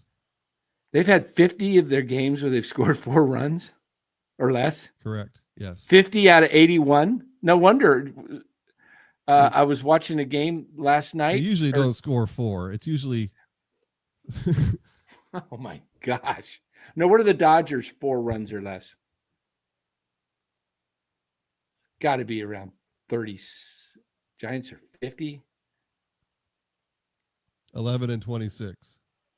Only 37 games. Wow. Yes, this is Farhan Analytics. Farhan Analytics.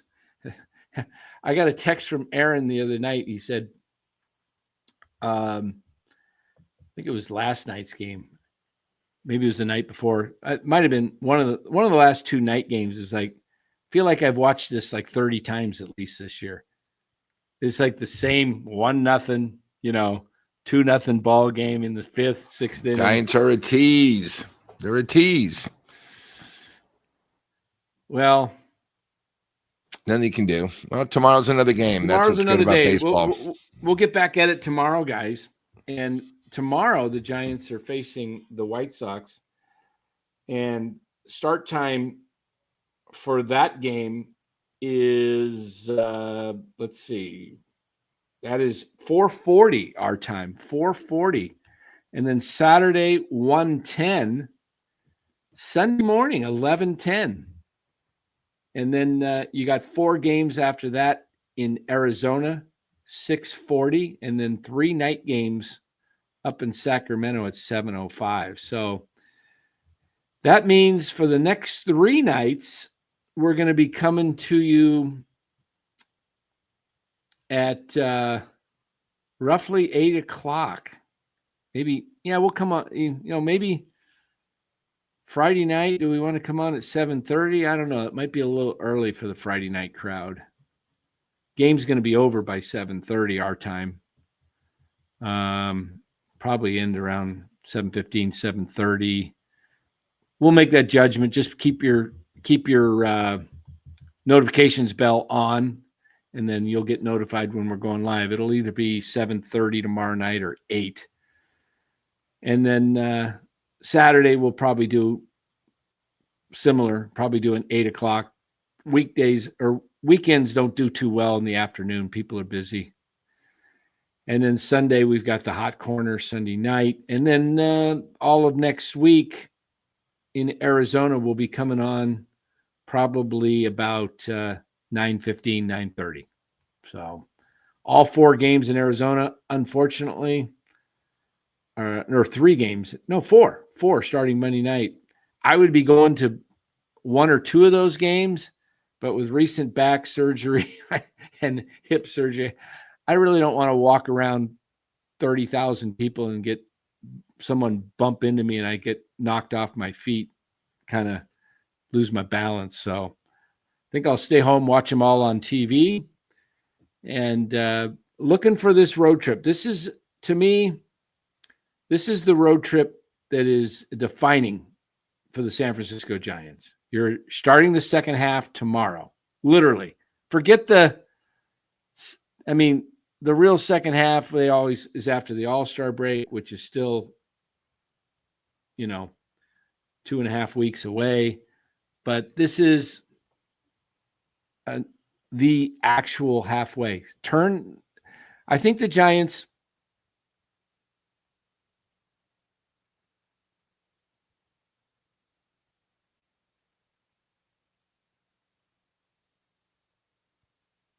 Did Dan freeze? I think Dan froze. Yeah. But Or is he thinking? There we are. Okay. He might be thinking. Everything started flipping. I don't know if it was my end or everybody's, whatever. As we close this, I think that sometimes a team could use a jolt like what the Giants just got. Now you have a flight that is a flight away from, you're getting away and you're going to face one of the worst teams in baseball, probably the second, third worst team in baseball. Okay, so you got a chance to get well. You got a chance on the flight to think. You got a chance to team bond. And now guys go out. You win the next game. You come out Saturday in the afternoon, late afternoon, and you feel like they're ready to go. And then you go in there. And if you somehow can sweep Chicago, which you're very capable of doing, okay, very capable, it's going to rely on pitching. But if they can go out there and just play sound ball and it turns everything around, you come to Arizona on a high note, you play well there, and then you go into Sacramento. This is a defining trip because they have a good trip. They're going to be facing Philly and the Dodgers on a high note. They have a poor trip. This could derail the whole team, the whole season. Yes. They need to play well. These are the teams you have to beat, and this is a good situation to get right before you play the hard teams. Yep. So this is an important trip. Yeah, it really is, because if you don't do well, like you say, Dallas, on this trip, it doesn't get any easier.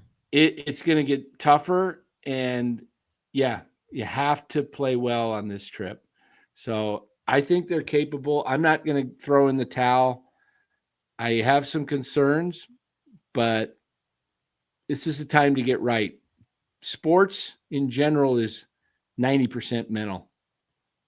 All the guys have the physical tools.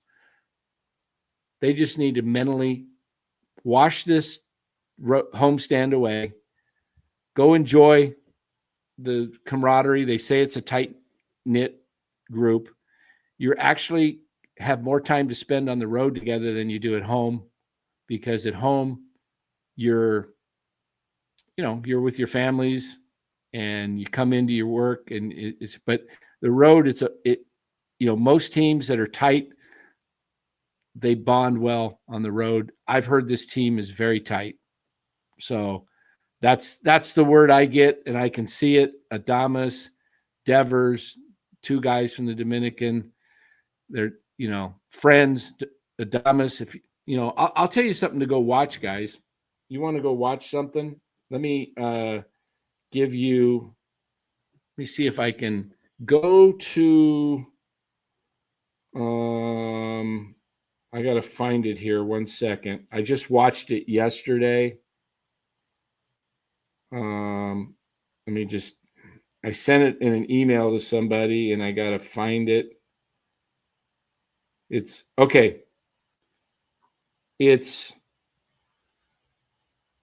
Hold on, open up.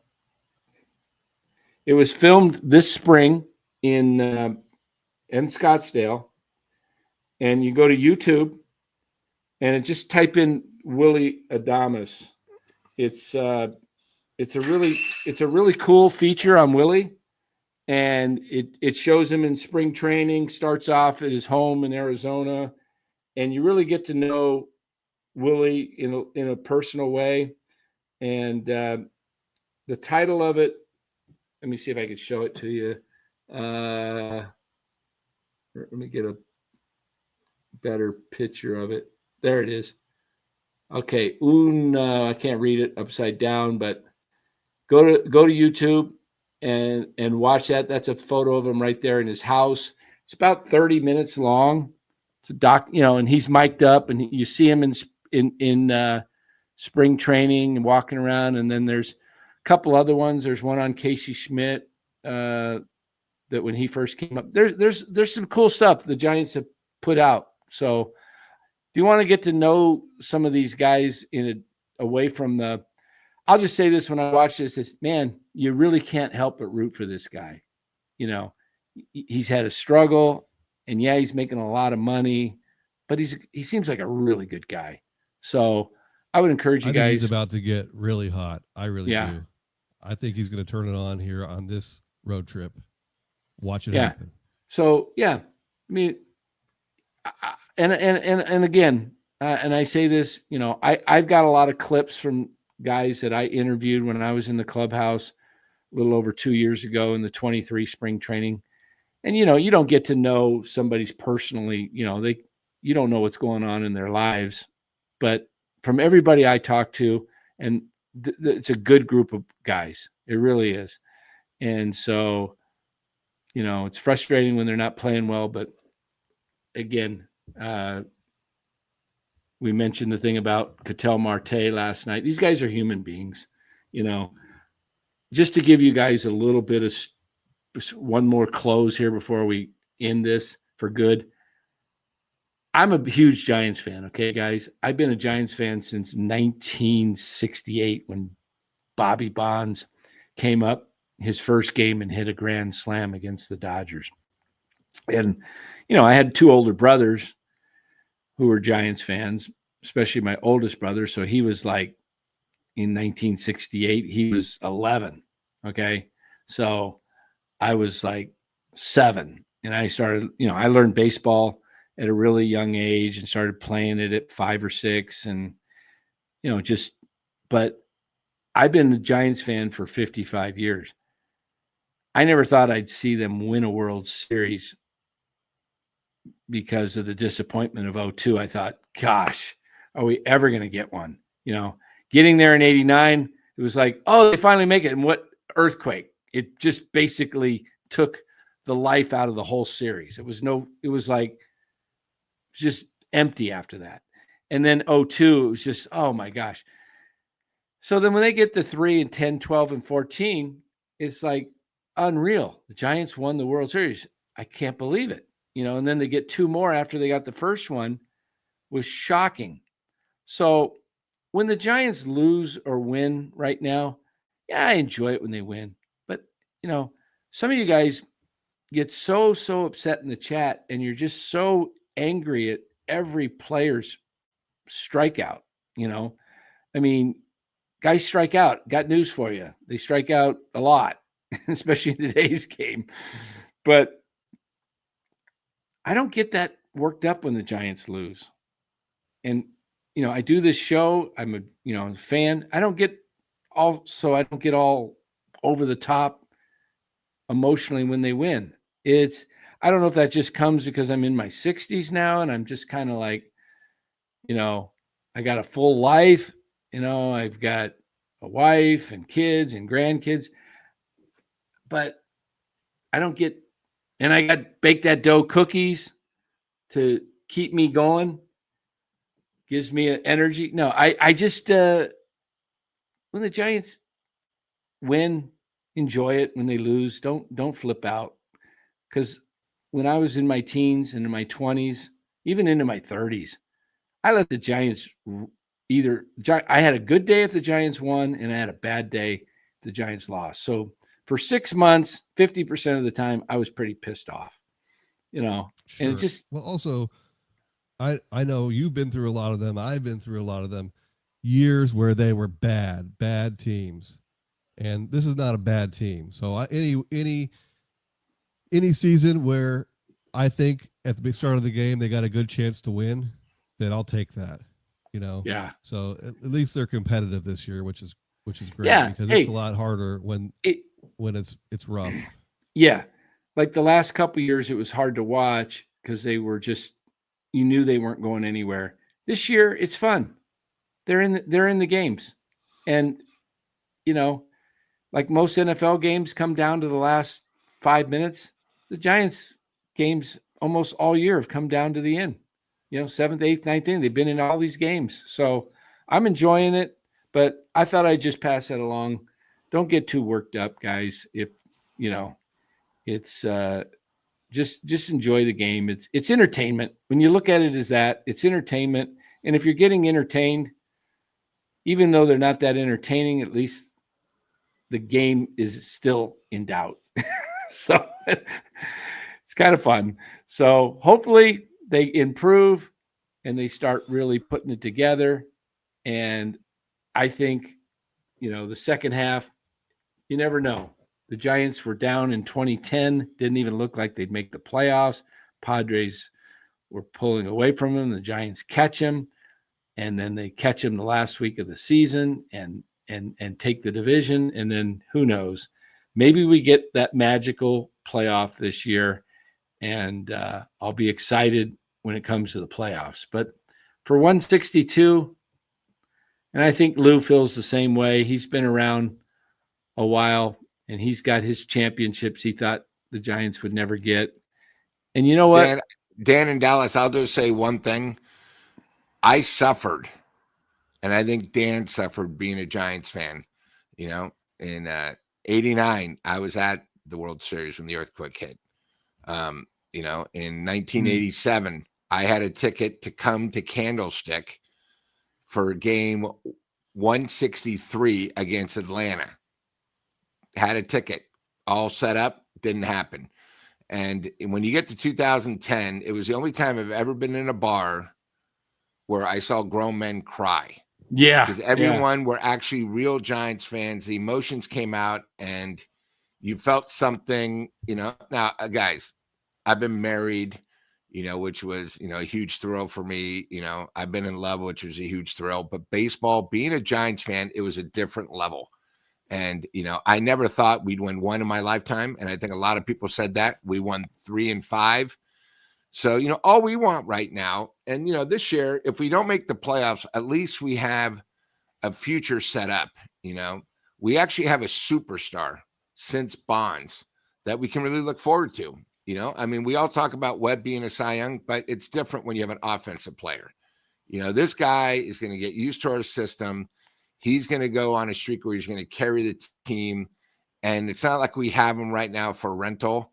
We're going to have him next year, the year after, and we can build a team. And if Eldridge ever gets healthy, comes up, now you have 2 guys.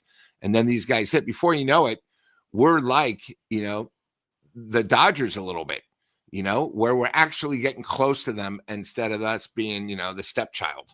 And I think that's the key. Guys, we actually have a superstar. And if you saw what he did today, and you got to remember, it's a huge difference when you go from American League to National League. The pressure's on him because he's going to a team that wasn't hitting well. Just give him a couple weeks and you'll see how good he is. And we're very lucky to have him.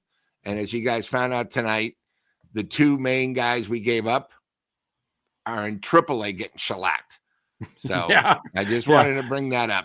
That's the way I'm going to end it tonight. And I'll say this, as Bay Area sports fans, I was thinking about this week. I don't know of any city, I've been trying to think of this, that actually can celebrate 3 separate dynasties in 3 separate sports. We had the 49ers in the 80s. Boston, maybe, with New England and the Boston Bruins won the Stanley Cup. Well, they got the Red Sox. They won in 04, 07, and 13. They had 3, and then they got the 4th one in 18. So the Red Sox had that. That's kind of like a mini dynasty. But the Warriors had won 3 of 4. They won 3 of 4. Yeah. And then the Niners won 81, 84, 88, 89, and in 90 they were this close minus a Roger Craig fumble from going back to the Super Bowl. So you had that, and then you had the Giants 10, 12, 14. Look at LA. They have the Lakers that have been a dynasty. They have maybe the Dodgers have never won 3 and 5. No. The Kings won 2, I think, in like 3 or 4 years. And the New York, they had the Giants, and the Knicks never won it, but they had the Giants, and then they had the Yankees. Yeah, and the Rams have never been a dynasty. So No. LA doesn't have anything. I think Boston's probably our only competition. I mean, I would say Toronto, but CFL is not a real sport. Philadelphia hasn't ever done no big dynasty. It's hard. You have 3 teams, at least in my lifetime. A lot of you guys are younger and didn't experience the 80s and 90s of the Niners. I get that. But, man, Bay Area sports, we've had. And Dan, I think what made it special is people don't realize the Giants weren't good. They almost were sold. Should have been in Tampa Bay. The Warriors weren't good at all. We were lucky to be 500. They then won the titles. It was so funny. The Bay Area was more the Raiders and the A's. They dominated. The Niners, you guys don't forget, the Niners at one time were horrible with Nolan running the team. We were lucky to be 500. The games weren't even sold out. We were the stepchild to the Rams. And then once we got Montana and they realized DeBerg wasn't the man, the Niners took over. So I think that's what made all our championships good too. We really suffered as fans in all 3 sports. And then we hit the emblem.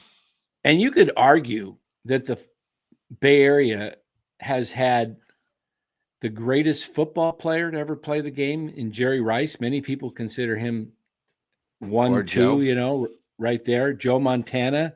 And then you got Barry Bonds and Willie Mays in baseball.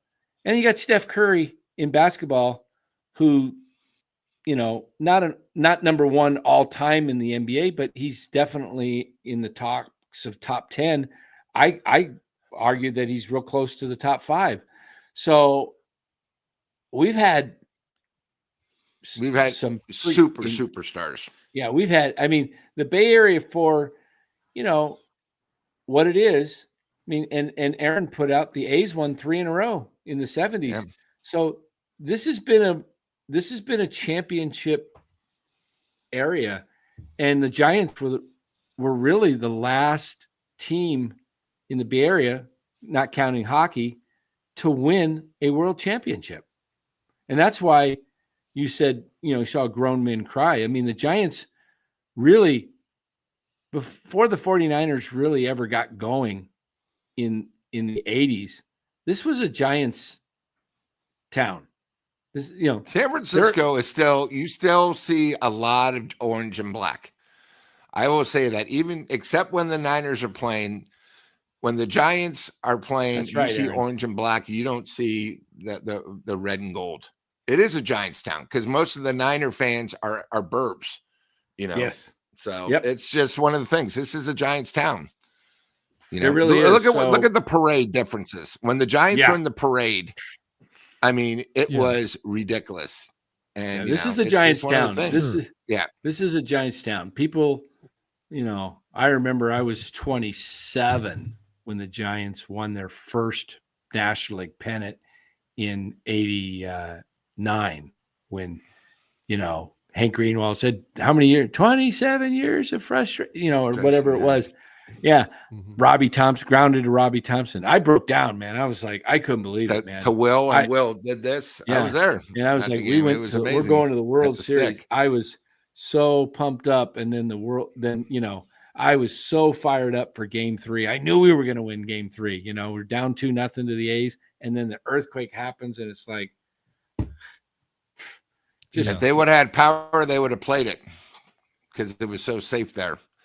Well, I was Yeah. 8 years old then. They didn't That's realize kind of what, you know, that team was my first Giants team that I was into the year before. Really. Homegrown. But yeah, so I only had to wait, you know, from when I first became a Giants fan to 2010, it was 20 something years. My dad had to wait 50 years. For a championship. But if you think about that team, 2010, do you know what the 2010 Giants record was at this point in the season? Probably about 500. 500. On July 4th, they played their 81st game and they were 41-40. Yeah. And, you know, it was one of those years where they had some young pitchers that. Yeah, now you got 2 more wild cards. But then in July, they went 20-8, and then they started putting some distance, you know, and turn it on in July. Yeah. So I think baseball is I think baseball, why we love baseball so much, for me at least, to me it's the most relatable sport to the players, to me baseball is they use the word romance. It has a lot of heartstrings that are pulled. You know, there's just such a long season. There's so many compelling stories, and you see guys that come up from struggles, and then and it's so hard to get to the big leagues. It's even harder to stay in the big leagues. Yeah. Also, it's one of those games where it doesn't happen every game, but once a week we see something incredible you've never seen. Hard to believe. You know, they're every once in a while, every few games, there's going to be some play that's like, how did that happen? You know, it's it's crazy how that works. But I just watched Matt Cain's perfect game again yesterday on YouTube, and I forgot the shot to center field, how far he went. I forgot that one ball down the right field line that was about this much foul. Do you remember that? Mm-hmm. And it would have been 4th inning, and it was just like smashed down the right field line, and it was so close to be calling fair. It just missed going over the bag by inches. So, yeah, you know, I've tried to reach out to the Giants. I wanted to do what Aaron's. I wanted to do a lot of documentaries, like interviews that are getting to know the players more. And, you know, Giants, we were going to really push it. I don't know why they didn't want it, but to me, anytime you can publicize your players it's a good thing. And, you know, I think they didn't like it because the fact that we were so critical of Farhan. You know, I probably was the biggest critic of Farhan in the Bay Area. And because I just didn't let loose, because I didn't have any, you know, I had no ties. I wasn't I wasn't getting paid by the Giants or anything, and I wasn't getting any favors from them. So why should I hold back? I was going to be real. You weren't on the Giants payroll. Understandable. Yeah. So, but you know, it doesn't mean I don't care about the Giants. And I like the players. There's not a ball player that I dislike personally. I may dislike their performance. You may hear me talk about some of the players, and rightfully so, but I don't have anything personal against any of these guys. These guys all have families. They all have, you know, parents that, you know, they adore. Their parents adore them, and a lot of them have kids. And, you know, I watched another one I would tell you to go watch. Go watch the one on Elliot Ramos. There's a cool one on Ramos. I didn't even know Ramos had a little baby girl. So, you know, and you get a chance to see these guys and you hear them talk, and you see Ramos getting a haircut from the Giants barber. You know, it's pretty cool. The club has its own barber, you know, these guys. There's just a lot of things. And I would encourage you, go check out some YouTube shows and watch these players, and then maybe when they have a bad day, you won't be, so derogatory toward them. That's it. All right, guys. And I'm not, I'm not shy of getting on the players, but I'm not going to ever make it personal. Neither am I in my seat stand. Yeah. We don't allow. Yeah. There we go. All right, guys. Good show tonight.